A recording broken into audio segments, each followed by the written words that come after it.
다니엘 10장 1절을 보면 다니엘이 또 환상을 보게 됩니다. 그 시기가 언제냐면 페르시아 고레스 왕 3년째입니다. 고레스 왕은 바벨론의 포로로 끌려온 유대 민족들을 에레미야의 예언대로 70년 만에 해방시켜준 사람입니다. 그래서 유대인들은 성경 말씀이 정말 이루어져 기쁜 마음으로 예루살렘으로 돌아갈 수 있었습니다. 하지만 웬일인지 다니엘의 마음은 기쁘지 않습니다. 오히려 꿈에도 그리던 예루살렘으로 가지 않고 히데겔 강가에서 3주간 부분 금식 기도를 하고 있습니다. 2절 3절을 함께 읽습니다. 그때 나타니엘이 세 일의 동안을 슬퍼하며 세 일에가 차기까지 좋은 떡을 먹지 아니하며 고기와 포도주를 입에 대지 아니하며 또 기름을 바르지 아니하니라. 세 일에 곧 3주간 동안 조금씩 먹기는 하는데 좋은 떡과 고기와 포도주를 먹지 않는 금식입니다. 다시 말해 행복한 식사를 거절하겠다는 것입니다. 마음은 완전 금식을 하고 싶습니다. 하지만 나이가 이제 85세 정도의 나이라서 온전한 금식을 하면 쓰러질 수 있게 기도할 힘만 낼 수 있도록 최소한의 양만 먹고 경건한 슬픔을 가진 채 기도하는 것입니다. 그런데 다니엘은 왜 이렇게 마음 아파하며 부분 금식 기도를 할까요? 그 이유는 1절에 말씀하듯이 다니엘이 큰 전쟁이 일어나는 환상을 보았기에 그는 도저히 가만히 있을 수가 없는 것입니다. 다니엘은 이미 고령이고 곧 주님께 떠날 나이입니다. 저 큰 전쟁과 직접적인 상관은 없습니다. 하지만 그 전쟁을 겪을 사람들을 생각하니 마음이 아파 기도를 안 할 수가 없는 것입니다. 여러분, 남들은 다니엘 정도의 명예나 권력을 가졌다면 거드름 피우고 교만이 다니기 바빴을 것입니다. 하지만 다니엘은 자신의 성공된 삶을 가지고 뻐기는 일이 한 번도 없습니다. 오히려 큰 전쟁에 관한 소식을 듣고 그들의 아픔을 내 아픔처럼 여기며 하나님 앞에 엎드려 히데겔 강가에서 간절히 기도하는 것입니다. 그런데 그때 5절 6절을 보니 세마포 옷을 입고 허리에는 순금띠를 두른 한 사람이 등장합니다. 그 몸은 황옥 같고 그 팔과 발은 빛난 녹과 같고 얼굴은 번갯빛 같고 눈은 횃불 같고 말소리는 무리의 소리와 같을 정도입니다. 여러분, 이사야 33장 3절에는 주께서 바라시는 요란한 소리로 말미암아 민족들이 도망했다고 말씀합니다. 이 요란한 소리는 무리의 소리와 비슷한 말입니다. 그런데 그 소리를 듣고 민족들이, 나라들이 도망할 정도였는데 하물며 다니엘과 그 옆에 있던 사람들은 어찌하겠습니까? 우리 7절 함께 읽겠습니다. 이 환상을 나타니엘이 홀로 보았고 나와 함께한 사람들은 이 환상은 보지 못하였어도 그들이 크게 떨며 도망하여 숨었느니라.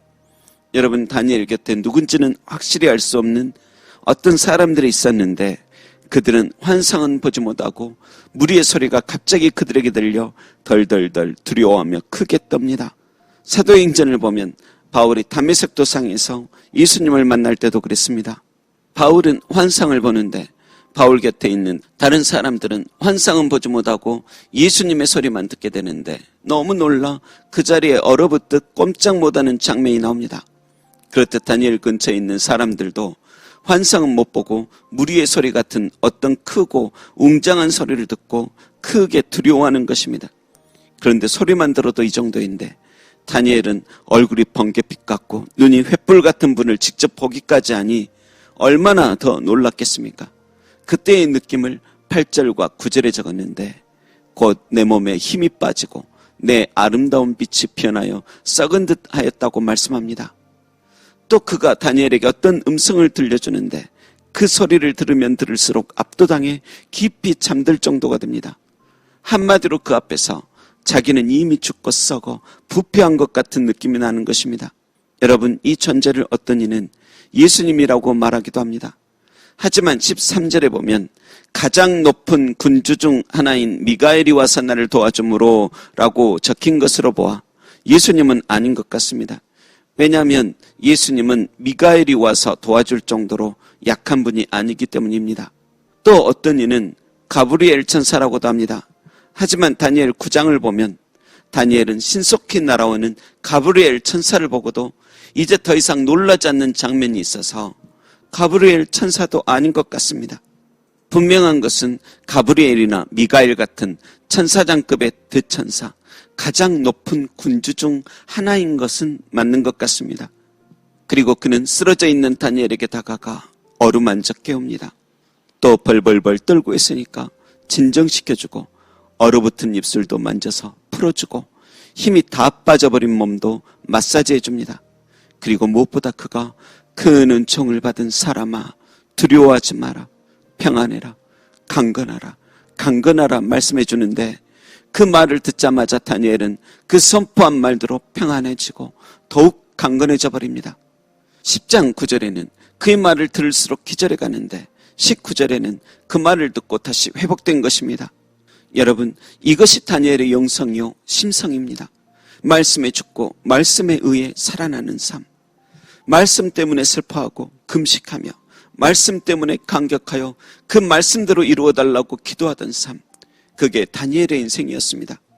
여러분, 저와 여러분들의 인생 속에서도 여러 가지의 영적 체험들 중에서 특히 다니엘처럼 말씀에 관한 은혜의 체험들이 풍성해지길 소망합니다.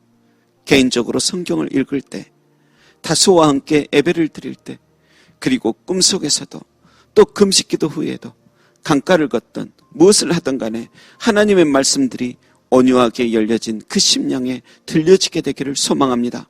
그것이 우리를 향한 영광스러운 미래의 말씀이건 아니면 큰 전쟁과 같은 고통스럽고 끔찍한 말씀이건 간에 그 말씀 때문에 내가 힘이 빠지거나 아니면 힘이 생기건 간에 하나님의 말씀들이 이렇게 우리 삶 전체를 압도하기를 간절히 소망합니다. 고린도후서 5장 14절에 그리스도의 사랑이 우리를 강권하시는도다 하셨는데 하나님의 말씀들도 이렇게 연약하고 죄 많은 우리 삶을 강권하시기만을 간절히 바랍니다. 그냥 인생스러워 울기만 하는 것 아닌 말씀을 붙잡고 탄식할 줄 아는 인생이 되고 때로 인생 속에서 획기적으로 기쁘고 행복한 일 별로 없을지라도 말씀 때문에 감사하고 말씀 때문에 행복하고 말씀으로 인하여 찬양이 넘치는 그런 복된 인생 되기를 소망합니다. 그리고 저는 목회자로서 성도님들 모두에게 특히 19절의 말씀, 곧 큰 은총을 받은 사람아 두려워 마라, 평안해라, 강건하라, 강건하라는 그 말씀이 여러분 삶 가운데 꼭 이루어지기를 간절히 바랍니다. 그래서 남은 인생 더욱 두려움 없이 평안 가운데 강건함 힘입어 주님께 영광 돌리시길 주님의 이름으로 축원합니다. 기도하겠습니다. 말씀의 하나님, 우리에게도 말씀하여 주옵소서. 다니엘처럼 환상을 통하여서 그리고 예배 때에도 또한 성령 안에서 세미한 음성으로 꿈속에서도 그리고 사람들이나 자연의 소리를 통하여서도 어디에서든 누구나 무엇을 통하여서든 주님의 말씀이 우리 귓가에 들려지게 하소서. 감사드리며 무슨 말씀을 주시든지 간에 아멘하여 하나님께 영광 돌리시던 예수님의 이름으로 기도합니다. 아멘.